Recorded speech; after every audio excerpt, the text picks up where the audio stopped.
¿Cómo están? Muy buenos días. Qué gusto y qué placer estar aquí con ustedes en Cristo Extrema Adrenalina. Una iglesia que amo, me siento en casa. Así que muchas gracias por la invitación, querido obispo. Estoy aquí por trabajo. Tuve una semana súper ajetreada con mucho trabajo. De hecho, yo creo que Gabriel me está odiando porque estuvo toda la semana pidiéndome el material, fotografía, los versículos, y yo no podía construir nada. Entonces estuvo con alto estrés, Gabriel. Pero afortunadamente ya está todo medio en orden. Me presento, creo que no me conocen la mayoría de la gente. Mi nombre es Cristian Zúñiga. Yo soy casado con una linda mujer. Yo puse unas fotos, no sé si están, porque las mandé hace 5 minutos. Pero si está en la fotografía, eso, ahí está. Ella es mi esposita, Jacqueline. El que está al lado dándole un besito soy yo, afortunadamente. También vivimos allá en Curitiba, Brasil. Ya llevo 4 años y un poquito más. También tengo por ahí otra fotografía donde están mis hijos. Es Mateo, estudia ingeniería comercial, y Leisita estudia publicidad casi en el último año. Esta foto es reciente de esta semana. También en Brasil me acompaña mi mamita con 80 años. Ella se fue a vivir, en realidad se fue a vivir con 76 años. No sé si tenemos esa foto, pero ella también vive por esos lados. Imagínense, cambió de país con 76 años. A veces usted dice, no, pero ya estoy muy viejo para tal cosa. Usted lo puede hacer, puede arriesgarse y hacer lindos cambios. Bueno, está mi mamita por allá y vive independiente, compró una casita y está viviendo muy cerquita de nosotros. Así que estoy muy feliz de poder compartir la palabra del Señor. Me siento muy bendecido. ¿Qué es lo que hacemos también? En Brasil trabajamos con matrimonios. Hacemos workshop de matrimonios para restaurar matrimonios que están caídos, matrimonios que nos están pasando bien, entonces los acogemos. Y otra cosa que también hacemos es trabajar con católicos nominales. Usted ya conoce a esa gente que dice, no, yo soy católico, pero no va a la iglesia, no va a la misa, y solamente va para los funerales y bautizos. Entonces tomamos toda esa gente y les enseñamos la palabra de Dios. Así que es un buen desafío. Hacemos estudios bíblicos, estos workshops de matrimonios, y es un lindo ministerio, muy pequeño, pero muy fructífero en profundidad de cómo conocer al Señor. Habiendo ya, si aparece la foto por ahí, la siguiente sería bacán, igual que la muestren, yo retomo esa parte. Así que comenzamos. Generalmente creo que todo el mundo aquí tiene versículos favoritos de la Biblia. Y me refiero a estos versículos lindos que uno los toma y los toma para sí. Y uno dice, este versículo me afirma. Entonces usted lo tiene colocado en el refrigerador de su casa, lo tiene memorizado. Son versículos que te alientan, esfuércete y sé valiente. Y ahí la gente se fortalece, esa es la palabra. Se fortalece tomando en cuenta estos versículos de vida. Y uno dice, con esto yo sigo para adelante. Sin embargo, cuando estamos en momentos de confusión y necesitamos ir a la Biblia a ver qué Dios nos está hablando, a veces nos encontramos con versículos que son especiales, versículos que a veces no nos gusta leer, versículos que son, oye, pero esto está aquí en la Biblia y ¿será que es así? No, mejor vamos a uno que sea súper positivo. De hecho, yo me acuerdo cuando chico, mi mamá tenía estos pancitos de vida, ¿se acuerdan? ¿Ya? Yo creo que aquí varios tienen de esos pancitos de vida. Y mi papá, yo iba a Johnston, a una capilla católica con mi papá, y con mi mamá iba a la iglesia evangélica. Entonces yo, hasta los 12 años, yo iba a la iglesia católica y después a la iglesia evangélica. Entonces yo siempre digo que yo era medium, porque era medium católico, medium evangelicum. Y yo no sabía muy bien qué es lo que era, pero me acuerdo que mi mamá tenía estos pancitos de vida, y yo sacaba uno y lo leía, y cuando no me gustaba mucho, yo sacaba otro y consideraba el segundo, el que me gustaba, pues obvio, no iba a sacar el otro que era medio conflictivo para mí. Entonces, tenemos estos versículos. Sin embargo, existen estos versículos que no nos hacen mucho cariño y son súper confrontacionales. Textos que a veces nos quedamos muy cómodos. Y yo leí un versículo que me dejó bolsa. Ya, solo como contexto. Esta monjita, no, esa es mi mamá, ¿ya? Esa es mi mamá, tiene 80 años y no es monjita, ¿ya? Pero esa monjita sí. Esa es una monjita evangélica, es luterana.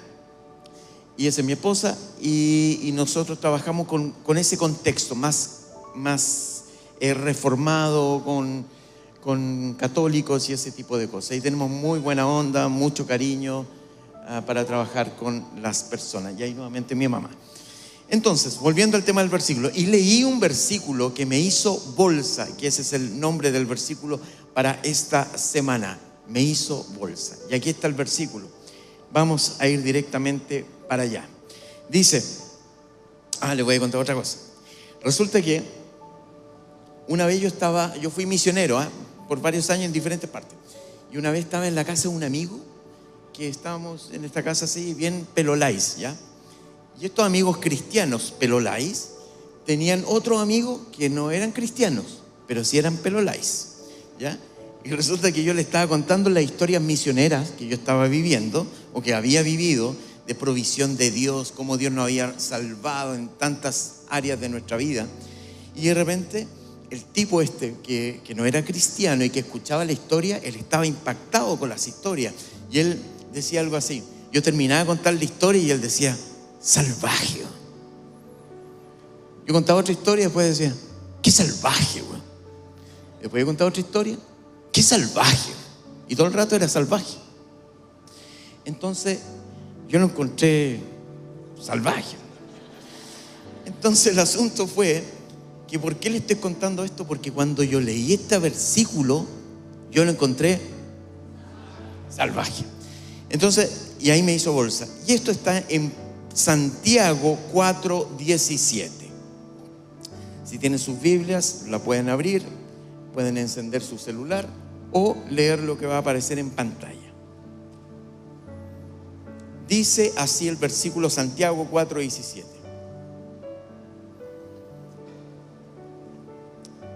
Espero que lo hayan encontrado, si no pueden mirar la pantalla que dice así. Así que comete pecado todo el que sabe hacer el bien y no lo hace. Comete pecado todo el que hace el bien y no lo hace. Por tercera vez. Comete pecado quien sabe hacer lo bueno y no lo está haciendo. Comete pecado todo el que sabe que las cosas se pueden hacer así bien, pero no la hace. Eso es pecado. Hoy día, y dejen decir una cosa, que realmente ese versículo me hizo bolsa. Ese versículo realmente afectó mucho mi vida y mi relacionamiento con lo que encuentro que es la espiritualidad que Dios me dio. ¿Y saben por qué les digo eso? Porque empecé a ver pequeñas cositas de la vida que yo estaba haciendo o que dejaba de hacer, ignorándolas, y la Biblia dice que eso es pecado. Hoy día iba saliendo del departamento, arrendé un Airbnb ahí en Plaza Egaña, porque la empresa donde yo estoy está justo ahí en el mall Plaza Egaña, creo que se llama. Y iba bajando y el chaf de la basura estaba abierto, la puerta estaba abierta. Y yo pasé y yo pensé así, que la cierre otro. Pero dije, no, voy a predicar, me hace bolsa, no. Entonces tuve que devolverme y yo la cerré. Entonces, esta parte, este versículo que uno lo lee tan rápido, pero no le da la profundidad que merece. Tú te das cuenta que tiene tanta profundidad, que es una cosa que realmente no podemos tomar a lo liviano. Es algo que día tras día nos reconecta con el pecado, todos los días. Y uno dice, pero si yo soy bueno, yo no peco tanto. Y la verdad es que ahí nos caemos, porque todos de alguna manera estamos pecando por pensamientos, por palabras, por obras, por lo que hacemos, por lo que no hacemos, por lo que dejamos de hacer, por omisión. Y si te das cuenta, la cantidad de veces que tienes la oportunidad para pecar a diario es algo que es realmente conflictivo para nuestro espíritu. Entonces, considerando esto, y lo digo con total honestidad, somos tan buenos para tender a lo malo, a lo que no está bien, a lo que no es justo, a lo que no es verdadero, a lo que no es de Dios. Somos tan dados y tan fáciles para tomar ese camino. Una pequeña no verdad, o con una verdad al 95%. ¿Usted sabe que una verdad al 95% es mentira? Una verdad de 100% verdad, ¿cuánto es 100%? Pero si usted dice una verdad, entre aspas, entre comillas, perdón, y el 95%, pero hay un 5% que usted manipuló, eso deja de ser verdad. Es como una prueba médica, un examen. Si está manipulado y en esa manipulación se contaminó, no sirve. Pero se contaminó un 1%, no sirve. No se puede considerar como una prueba legítima. Entonces, cuando yo llegué a este versículo, al 4:17, así que comete pecado todo el que sabe hacer el bien y no lo hace, me afectó en muchas áreas de mi vida, y esto fue hace muchos años. De hecho, yo llegué a decir, le decía a mi esposa, yo le dije: mi amor, yo detesto este versículo, me embarró la vida, porque es de mucho conflicto. ¿Cómo lo hacemos? ¿Cómo pecamos de tantas maneras? Y yo soy un pecador en transformación para un día encontrarme con el Señor. Fui lavado, redimido, el Señor me abrazó, pero yo aún sigo pecando y estoy en mi camino de transformación para lograr la santidad absoluta cuando lo vea Él cara a cara. Entonces me confrontó de una manera brutal. Fue algo que remeció profundamente mi espíritu. Si tú dejas a una persona en una isla, así que nazca en la isla y que se críe solo, esa persona, aunque no tenga ninguna contaminación humana con otros, será una persona que pecará algún día. Nacemos con esa tendencia. Así que vamos al primer punto, y quizás es el más difícil. Y el primer punto es aceptar nuestra condición de la caída. Es aceptar que cada uno de nosotros siempre va a tender al mal. Cada uno de nosotros. Siempre vamos a tener una parte oscura, que seguramente es la parte no visible, en la parte donde no mostramos a todos, y en esa parte es donde vamos a caer siempre. Cuando uno reconoce que nuestra condición es caída, comenzamos a ver la vida de otra manera. Muchas veces empieza a tener sentido entender que somos pecadores y que necesitamos la acción del Espíritu Santo en nuestra vida todos los días, cada uno de esos días.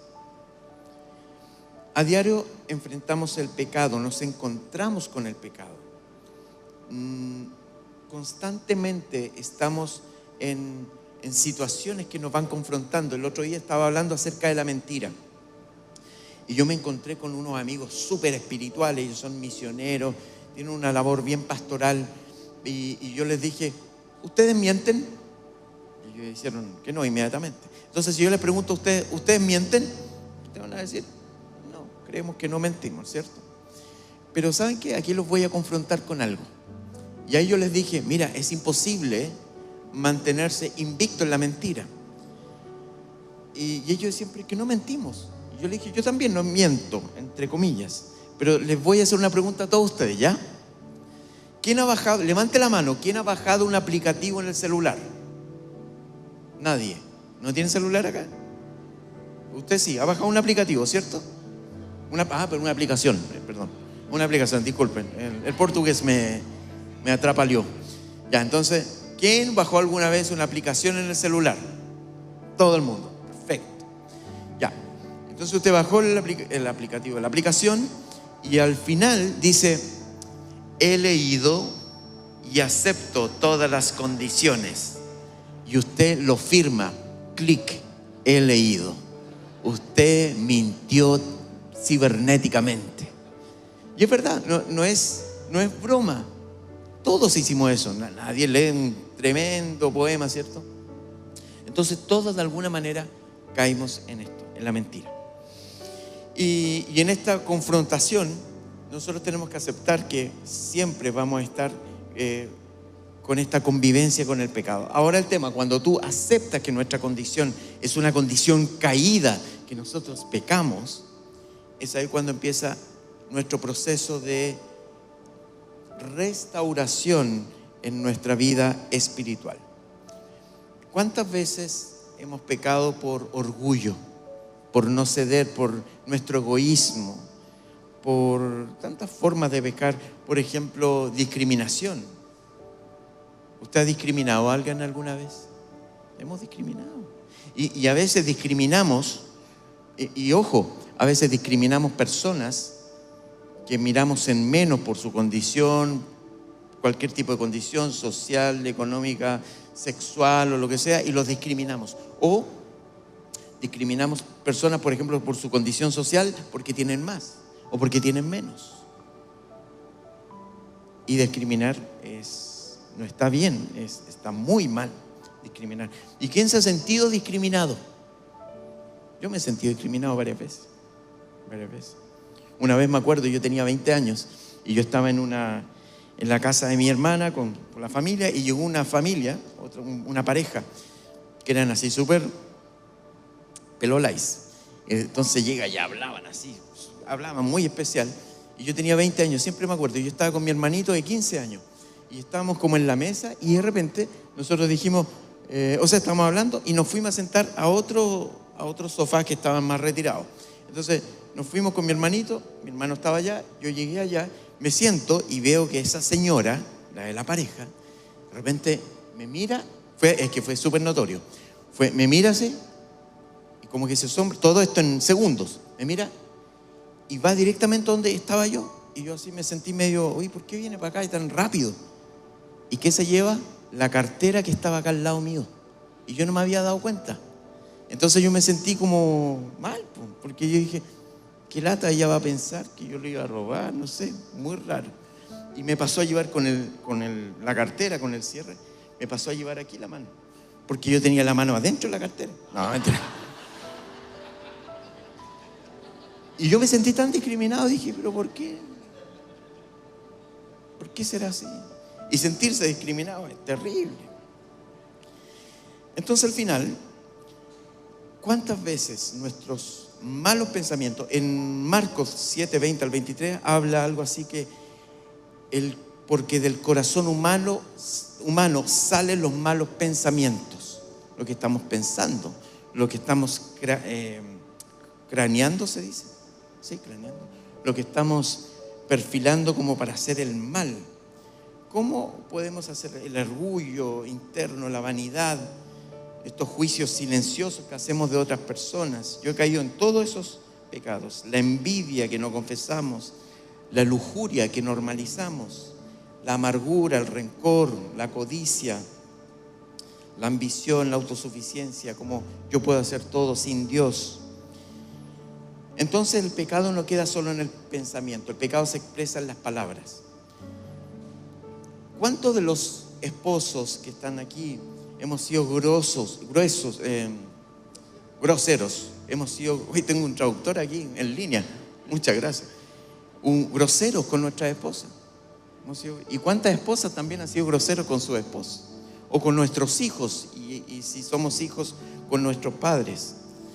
Entonces, aceptando nuestra condición en la caída, desde el principio, el jardín del Edén, hemos abrazado el pecado y no nos hemos dado cuenta. Nosotros podemos cambiar esa situación cuando colocamos ojo. ¿Esto lo estoy haciendo bien o no lo estoy haciendo bien? ¿Yo podría mejorar esto en mi vida para relacionarme mejor con los demás? Una cosa que es interesante, hoy día en la iglesia, yo me muevo en el ambiente Brasil, y en Brasil he visto que las iglesias se llenaron de solo discursos de autoayuda, motivacionales, mensajes positivos, pero olvidamos hablar de pecado. Y el reino de los cielos, Juan el Bautista decía, arrepiéntanse porque el reino de los cielos ha llegado. Y el evangelio está incompleto si no hablamos de arrepentimiento. El evangelio está incompleto si no hablamos del perdón de pecado que Jesús nos entrega. El evangelio está absolutamente incompleto si no le decimos a las personas en qué estamos pecando. Y la iglesia, al menos en el contexto donde me estoy moviendo, veo mucho eso, que las iglesias callaron para tener más número de personas dentro de las iglesias. Porque lo que más se preocupa en las iglesias allá es crecimiento, crecimiento, crecimiento. Pero al final crecemos en número, pero no hay profundidad del evangelio y de relación de las personas con Dios. Hay mucha gente que visita las iglesias solo para calentar el asiento. Y yo personalmente prefiero que estén calentando el asiento que no estén. Pero a veces olvidamos de trabajar la profundidad del evangelio en cada persona. Eso es lo más importante. Yo tengo un estudio bíblico que éramos como 30. Ahora vamos como en 15, ¿ya? El arte de disminuir los números, ¿ya? Y a mí no me preocupa. Una persona una vez dijo ahí en el estudio bíblico, dijo, yo vi esto en la oración, yo lo vi lleno de gente, lleno. Y era un salón como para 100 personas. Y yo pensaba, después de hablar con mi esposa y hablé con un grupo pequeño, yo le dije, a mí no me interesa mucho el crecimiento. Porque hacer eso, llegar a números grandes, es bien fácil, súper fácil. Pero yo quiero enseñar la palabra. Y la palabra, yo lo he percibido cuando empiezo a confrontar a las personas con la palabra acerca de las situaciones que son conflictivas en nuestra vida y que nunca nos va a permitir tener una vida espiritualmente sana. Yo he visto cómo las personas se van. No es que se paren y se van, pero no vuelven más.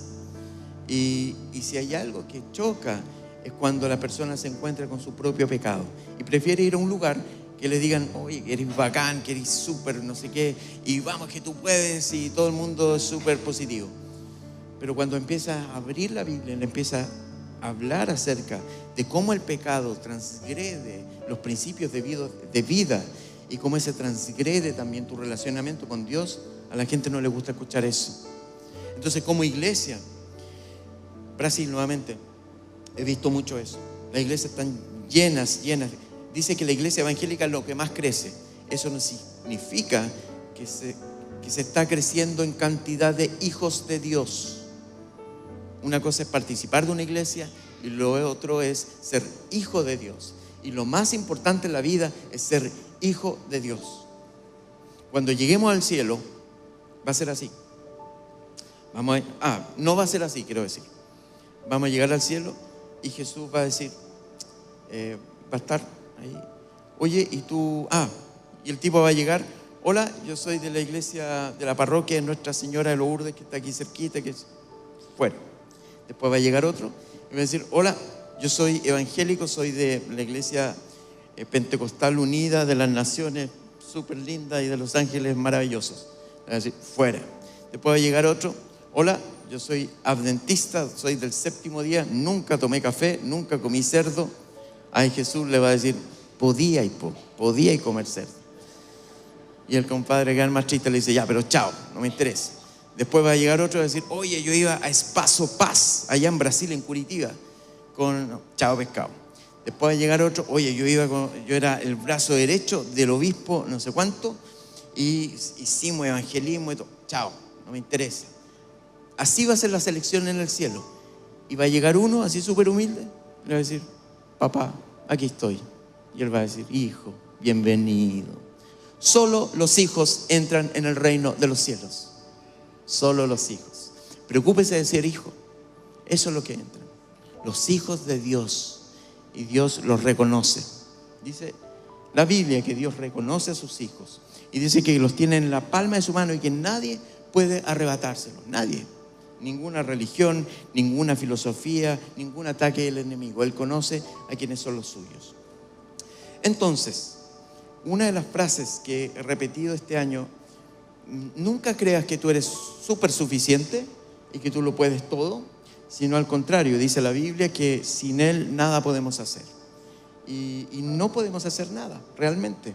Nuestra condición humana no nos permite poder crecer si no estamos aferrados al Señor. O usted abraza las artimañas del diablo, o usted abraza los principios divinos del reino de Dios. Jesús, eso es lo que realmente nos transforma. En este contexto de estudios bíblicos que tenemos, hay mucha gente que participa y que viene de un trasfondo espírita, otros que son católicos. Yo lo amo a todos, amo a toda esa gente. Y he podido ver la evolución de ellos, cómo van creciendo en su relación con Dios y con la palabra. Es tan lindo ver esa transformación. Y por eso somos poquitos, somos entre 12 y 15 personas. Pero yo he visto eso y yo me quedo con eso, porque yo sé que ellos son hijos de Dios. Y si algún día me toca hacer un funeral de ellos, yo lo voy a hacer muy tranquilo, porque yo sé que esa persona se encontró con el Señor, con el papá. Porque aquí no estamos predicando religión que no salva a nadie. Usted no es salvo por ser evangélico. Usted no es salvo por ser CXA o de Espacio Paz en Brasil. Usted es salvo solo por ser hijo de Dios. Y Dios conoce a sus hijos. Entonces, en esta condición de nuestra caída nos prepara para un segundo punto, que es identificar nuestras debilidades. Y identificar nuestras debilidades es fundamental. Usted puede decirle al Señor, en absoluto comunión con el Señor: mi debilidad es las mujeres. Esa es mi debilidad. Mi debilidad es el robo. Mi debilidad es la mentira. Y usted empiece a detectar estas debilidades y preséntelas delante del Señor. Yo recuerdo, yo conocí al Señor a los 20 años y yo era súper mentiroso, era muy mentiroso, porque yo venía de un contexto de una familia que se aprobaba la mentira. Yo me acuerdo que llegaba con 12, 13, 15 años por ahí, y yo llegaba contando historias a mis papás, y yo les contaba, no, y le mentí al profe, y yo le dije esto al profe, y mi papá se reía, mi mamá poco, pero mi papá se reía, qué buena, y era toda una talla, era todo un chiste. Y para mí era muy simpático contar que yo había hecho una mentira y que todos se reían. Entonces la mentira había sido algo aprobado por mí, por mi forma de ser. Hasta que conocí al Señor. Y ahí me empezó a confrontar con la mentira. Y empecé a trabajar como a los 20, 21 años, comencé mi vida laboral. Y yo mentí muchas veces en el trabajo. Y yo mentía, pero me sentía incómodo, porque la palabra de Dios dice que cuando tú aceptas a Cristo como tu Salvador, el Espíritu Santo empieza a morar en ti, empieza a vivir en ti. Dice, en una parte Pablo dice algo así: y Dios envió el Espíritu de su Hijo para morar en sus corazones. Y ese Espíritu, el del Hijo de Dios en nuestros corazones, que es el Espíritu Santo, empezó a afectar mi vida hasta cómo hablaba, porque yo decía, ya no puedo mentir en esto, no puedo mentir en los negocios. Esto pasó hace como 15, 20 años atrás. Yo hacía negocios grandes con las empresas grandes, Falabella, París y ese tipo de cosas, con el retail. Y me acuerdo que yo estaba, y yo ya era cristiano, participaba de una iglesia, entonces teníamos que vender, y teníamos que vender muchas unidades, ya teníamos que vender, no sé, 1000 unidades de algo. Entonces yo estaba con el gerente al otro lado y yo le decía, pero tenéis que comprar este ítem, cómpralo. Oye, quedan súper pocos, y yo con la pantalla abierta aquí, mira, quedan 1200, llévate las 1200, vaya a quedar bajo la mesa. Yo tenía esa frase, vaya a quedar bajo la mesa, después no me reclamé. Entonces el tipo me decía, ya, dame los 1200, se los vendía, pero en verdad tenía 50.000 aquí, pues. Yo mentía, era mentiroso, Pinocho, así, pic. Y care palo, no me arrugaba.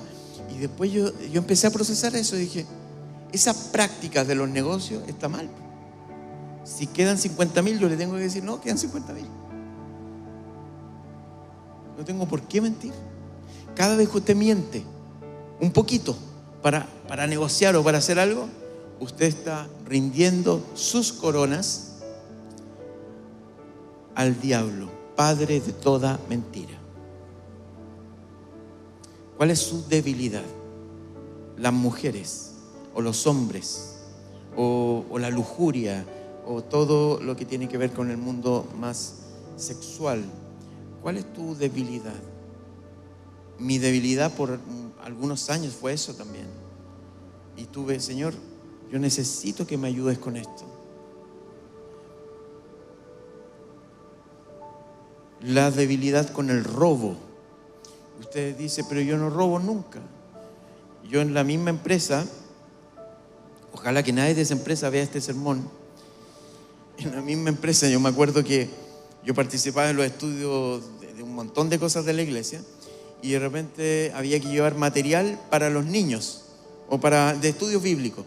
Y yo lo imprimía en la impresora de la empresa. Y para mí no estaba mal. No era, ¿por qué? Pues son hojas. Oye, son 50 hojas nomás. Y la empresa es una multinacional. ¿Qué son 50 hojas? Pero las hojas no las compré yo. La tinta no las compré yo. La electricidad es de la empresa. Y ahí empecé a pensar. Dije, oye, yo estoy robando. Entonces ya era mentiroso y más encima ladrón. Robaba las hojas y para la iglesia, para el ministerio. Eso está mal. Entonces cuando nuevamente en 4:17 Santiago dice, el que sabe hacer lo bueno y no lo hace le es pecado. Ese versículo me embarró la vida por un tiempo. El que sabe hacer lo bueno y no lo está haciendo, usted está pecando. Yo estoy pecando. Entonces tómelo muy profundamente. Y lo que transforma la vida realmente es cuando empezamos a vivir estos principios del Señor, los principios del reino que nos llevan a tener una vida más tranquila, a no mentir. Hace un tiempo atrás yo tuve una situación terrible de difamación, ¿ya? Una persona me difamó por una situación y fue medio público, así fue terrible. No público, sino se involucró a otras personas. Y saben que yo estaba literalmente, porque cuando actúan esas fuerzas del mal, utilizando mentiras, literales mentiras, yo decía, yo he tratado de hacerlo todo bien, pero viene un dardo literalmente, y yo no sabía cómo reaccionar. Esa noche que llegó toda esa información, yo me acuerdo cuando me fui a dormir, no podía tomar las cubrecamas, porque no tenía fuerza en los brazos. Quedé como dinosaurio así con los brazos. No los podía estirar, porque me afectó tanto. Yo lloré, mi esposa lloró, todos lloramos, mis amigos lloraron. Y de ahí dije, bueno, y la transparencia. Tiene que haber transparencia. Y ahí Dios me iluminó y dijo, mira el pasado. Y agarré el detalle de todo lo que bien había transparentado, había puesto en planillas Excel, tenía muchos emails respaldando todo esto. Y lo puse en la discusión. Gracias a Dios eso relajó todo y obviamente me ayudó a salir. Y eso ya, etapa superada, gracias al Señor. Entonces vea usted cómo pequeñas cosas que usted puede hacer y entregarle esta debilidad al Señor puede traer vida abundante a su corazón. El tercer punto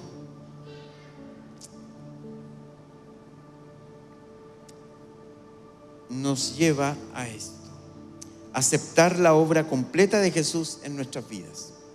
El otro día con mi esposita nos cambiamos hace como un mes. Nosotros vivíamos en Curitiba. Googleen después Curitiba, es una ciudad maravillosa, preciosa, muy muy bonita. ¿Quién conoce Curitiba aquí? ¿Alguien? ¿Nadie? Ya. Están todos invitados a casa. Tienen que ir de a uno, sí, o si no, no caben. Pero todo el mundo, si ya andan por allá, visítenos. Curitiba es una ciudad preciosa. Y nos cambiamos ahora a la zona rural, como a 40 minutos de Curitiba. Llegamos a una parcela hace como un mes y un poquito más. Y una de las primeras noches salimos al patio, o sea, a la parcela, al terreno, ¿no? y miramos el cielo todo estrellado. Y encima estamos como en la punta de unas colinas. Es precioso el lugar, es un paraíso. Tiene palmeras, araucaria, es muy, muy lindo. Y estábamos mirando el cielo todo estrellado y de repente en el bosque, que tenemos una parte que es un bosque, en el bosque vimos luciérnagas. ¿Ya vieron alguna vez luciérnagas? Son muy lindas. Es como un sueño. Y ahí estaban. ¡Ay, qué cosa más linda! Y sabe usted que las luciérnagas de día son súper feas, po. Son feas, parecen baratas. Pero de noche son muy lindas porque iluminan. Y el Señor me habló y me dijo, parecís luciérnaga. De día feo, pero en la oscuridad podemos brillar. En la oscuridad. Y saben que nosotros estamos llamados a hacer luz. Y que la obra completa de Jesús en nuestras vidas sea la luz que proyectamos para otro. ¿Por qué este compadre es tan distinto en el trabajo? ¿Te das cuenta en la manera que tiene de hablar? Y tú no decís garabato, no decís palabras feas. Tú eres distinto. Luciérnaga. Tenemos que ser luz en la oscuridad. Y las luciérnagas se ven bonitas en la oscuridad. Donde nada brilla, están brillando. Y nosotros tenemos que ser partícipes de eso. Tenemos que ser como esas luciérnagas lindas. El problema del pecado no se resuelve con buenas intenciones, sino con aceptar nuestras debilidades, identificarlas y aceptar la obra de Jesús en nuestra vida. No es con disciplina moral, porque eso es lo que hacen otras religiones. El hinduismo hace eso. Y nosotros nos confundimos. Por eso usted siempre tiene que ir a la palabra de Dios. ¿Qué dice la palabra? ¿Qué dice lo que el Señor escribió para nosotros? Dios aborrece el pecado, pero ama al pecador. Amén. Mentira. Porque esa palabra ni siquiera está en la... Eso es antibíblico. ¿Sabía usted? Es antibíblico. La Biblia no dice eso. La Biblia dice que Dios aborrece al pecador. Y esa palabra, esa frase es atribuida a Gandhi. Gandhi, un hinduista que luchó por la paz en la India. Él dijo, y él era hinduista, no era cristiano. Él no es un hijo de Dios. Él era un líder político, social. Y él dijo esa frase. Y en las iglesias todo el mundo lo dice. Desde el púlpito se dice, pero no es una frase cristiana, es antibíblica. Dios aborrece al que comete pecado. Dios aborrece al injusto. Dios aborrece a las personas que se apresuran a hacer lo malo. Dios aborrece a las personas con corazón altivo. Dios aborrece a las personas que hacen lo malo solamente para saciar sus necesidades internas. Dios aborrece al pecador, pero mira con lindos ojos a quien está buscando su palabra, a los que buscan relacionarse con Él. Y en este punto, el problema del pecado no se resuelve con buenas intenciones, sino con la gracia de Jesús, con su señoría. Por eso, para finalizar, quería dejarte una pregunta que tiene que ser muy honesta y para que la resuelvan en la noche en su oración con el Señor. Si Dios te pidiera cuentas esta noche, no de tus grandes pecados, no de aquellos que todos ven, de estos pecados públicos, sino de los pecados que de pecados que cometiste por no hacer el bien. Si te pidiera cuentas de eso, ¿qué responderías? Señor, estoy súper santo, o ayúdame en mi necesidad. ¿Cuál sería tu respuesta? ¿Cómo hemos fallado en las cosas que debíamos hacer bien y las estamos haciendo o las dejamos de hacer? Cada día, en mi caminar con el Señor, después que me hizo bolsa, el Señor me empezó a mostrar áreas que yo tenía que cambiar. Y sigo cambiando todos los días. Nunca piense, todo esto lo digo de la plataforma del fracaso. Yo tengo un segundo matrimonio. Yo fui casado alguna vez y me caí. O sea, no me caí, sino el matrimonio se cayó. Eso fue. El matrimonio se cayó. El matrimonio se destruyó. Fue horrible. Yo estaba haciendo ministerio full time. Trabajaba como misionero para una iglesia americana en los Estados Unidos. y se quebró todo. Cuando el pecado entra a la familia, por pensamientos, por palabras, por obras. ¿Cómo te levantas después de eso? ¿Cómo te levantas cuando tienes 2 hijos pequeños de 15 años en ese tiempo y estaban llorando por la ruptura de sus padres? ¿Cómo te levantas? ¿Cómo sigues luchando con culpa, con el dolor de no saber cómo encajar todo esto, de tener que dejar tu casa, que yo tanto amaba el concepto de familia, mis hijos, dejar las oraciones de todas las noches? ¿Saben que una de las cosas que más me dolió era que todas las noches con mis hijos orábamos? Todas las noches. Y después al salir de la casa tuve que dejar de orar con ellos. Y eso me dolió tan profundamente. Entonces, ¿cómo podemos levantarnos a pesar de nuestras caídas, de nuestros dolores, de nuestras equivocaciones tan profundas? ¿Cómo podemos levantarnos después de eso? Necesitamos que el Señor dirija nuestros pensamientos, que Él me ayude a decir lo que Él diría en situaciones complejas de la vida, que Él me enseñe la templanza, que me ayude a fortalecer mi espíritu, mi debilidad, y que Él pueda sostener mi alma. Solo Jesús nos puede levantar. Solo Jesús puede traer vida abundante. Solo Jesús puede restaurar tu matrimonio. Solo Jesús puede restaurar la relación que tienes con tus hijos perdidos, hijos conflictivos. Solo Jesús puede hacer el milagro que tú digas es imposible que acontezca eso, que pase eso. Pero Dios lo puede hacer. Hace un tiempo atrás, un día estaba pasándolo muy mal, en uno de los peores días de mi vida, allá en Brasil. Estábamos junto con mi esposa pasándolo terrible. No voy a entrar en detalles, pero pasándolo terrible, llorando los dos. Y decíamos: Señor, levántanos, levántanos. Y vino algo de parte de Dios. Y fue así como: yo te voy a restaurar, yo te voy a levantar. Y un día vas a ver cómo Dios te pone en lugares a cenar con reyes. No con los reyes aquí, sino con reyes. Y quedó esa imagen, esa cosa así media. Y bueno, ¿y qué pasó? Al tiempo después, estaba sentado en una cena y al frente aquí, conversando con él, estaba con el embajador de Chile en Brasil. Y ahí me acordé y dije: mira, para estos casos él calzaría con ese perfil, ¿no? Pero Dios te puede restaurar en todas las áreas de tu vida. Dios puede hacer milagros que tú ni te imaginas. Tú puedes decir que pase esto es imposible, pero yo soy testigo de que cuando Dios está contigo y empieza a caminar con nosotros, Dios hará lo posible y te bendecirá y te llenará de su luz para que seas como esa luciérnaga, para que puedas impactar a otros y para que puedas levantarte en el camino. Así que les quiero invitar a que puedan cerrar sus ojos y oremos al Señor. Señor, te pido que esta mañana hermosa, que tú puedas bendecir nuestro corazón con más de tu luz en nuestros corazones para identificar lo que tenemos que cambiar. Ayúdanos a lidiar con el pecado. Ayúdanos a salir de eso. Ayúdanos a levantarnos.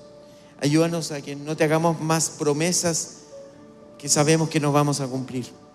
Ayúdanos a hacer cambios profundos en nuestro corazón y que tú traigas a nuestra vida ese deseo profundo en adorarte y buscar más de tu palabra. Que tus principios divinos sean claros en nuestra vida y que nosotros podamos proyectar al mundo lo que otros necesitan. Que podamos ser compasivos, amorosos, que no seamos discriminadores, que seamos personas justas que buscan el bien. Sella nuestra boca de la mentira, sella nuestros ojos de la lujuria, sella nuestro corazón de cosas malas y perversas. Sella nuestro corazón para que solo tu Espíritu Santo y el Espíritu Santo del Dios vivo pueda vivir en nuestros corazones y convivir con nuestro espíritu pecaminoso.